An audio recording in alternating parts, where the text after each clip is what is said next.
Hey people, Grumpy Guy here. I know I kind of disappeared on you. I haven't quit, but as you can see, I am back at home. I had some severe problems day one and basically came home cripple. Not fun. Not fun. Days fighting with doctors to find out why am I crippled, and doing a lot of internet search to see why am I crippled. And it was a lot of fun. So, I have here doctor's radiology report. And it says my name, it says I'm a male, about that. And the date that I got this finally done on the 12th. And it says bilateral feet. Luckily, I have two. Bilateral foot pain. Had a lot of that. And you read down here, and it says the joint spaces are intact and no foreign bodies are in there. And there are, as it calls them, tiny bone spurs inside my feet, and one up to a 1/4 inch that's on the heel of my foot. Now, okay, that's great. But two different doctors described bone spurs to me as feeling as if I had nails inside my feet trying to push out. I did not feel that at any time in any way, shape, or form. What I did feel was the feeling that the bones in my foot were separating. And I also had blisters all the way around my feet and the heel. Well, the blisters were a very strong indication to me that I had the wrong size shoe. Now, what I had, good old-fashioned Vietnam-era jungle boots. Love these boots. Unfortunately, they're kind of hard to get now, and it's all by mail order, and I got a size that fit me really well walking around town.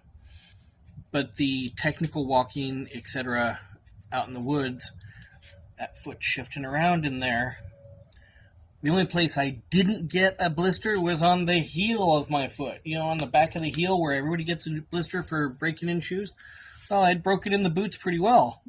Didn't stop my foot from moving around in it. Therefore, I got blisters all the way around and on the heel. On the underside of the heel. And on the underside of the ball of the foot. And again, it felt like my feet were separating this way. So I did a lot more research, and and I've had plenty of time to have research because really I couldn't go anywhere. I couldn't do anything. I was sitting in a recliner chair with my computer because I couldn't walk to get out of the chair. It was a 10-foot and 10-minute walk to be able to go to the bathroom. If it gives you, just to give you some idea of the pain, without trying to get into too many details. But what I found out was wrong size shoe.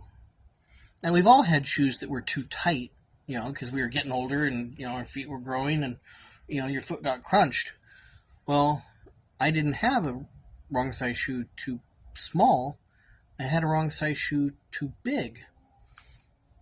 And I thought at worst it would give me some blisters and I'd be done. Well, what I didn't realize is that it gives room for bones to stretch this way.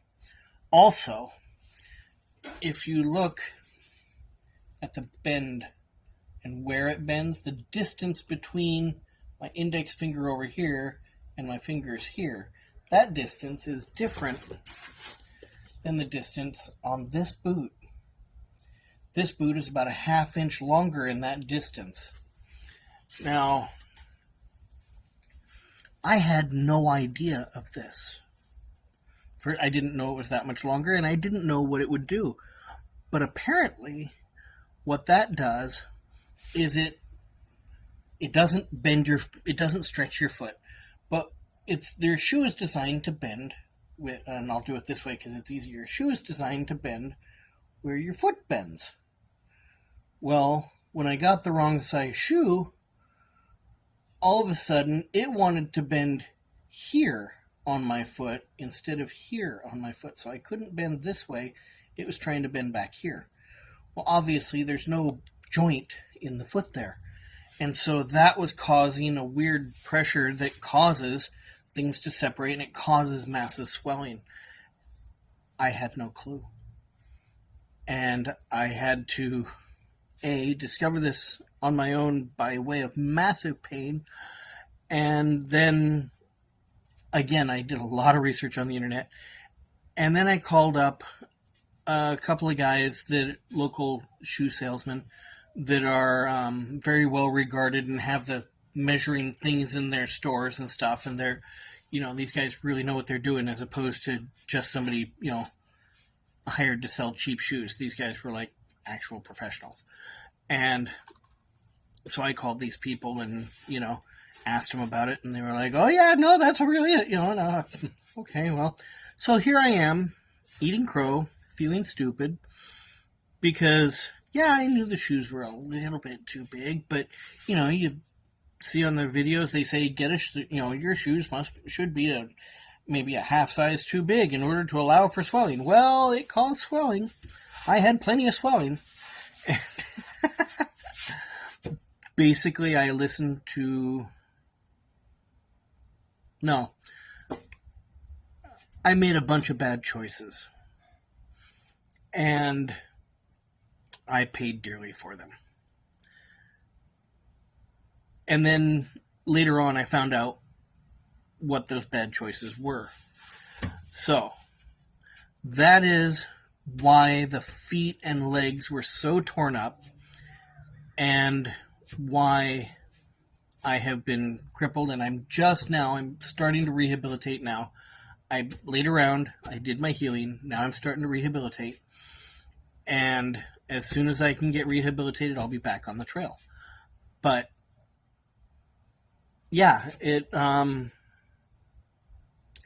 I made some really basic, stupid mistakes, and doesn't matter why I did them. Doesn't matter that I thought I was fine with them. I did. Fact is, I made the mistakes, and I paid a hell of a price.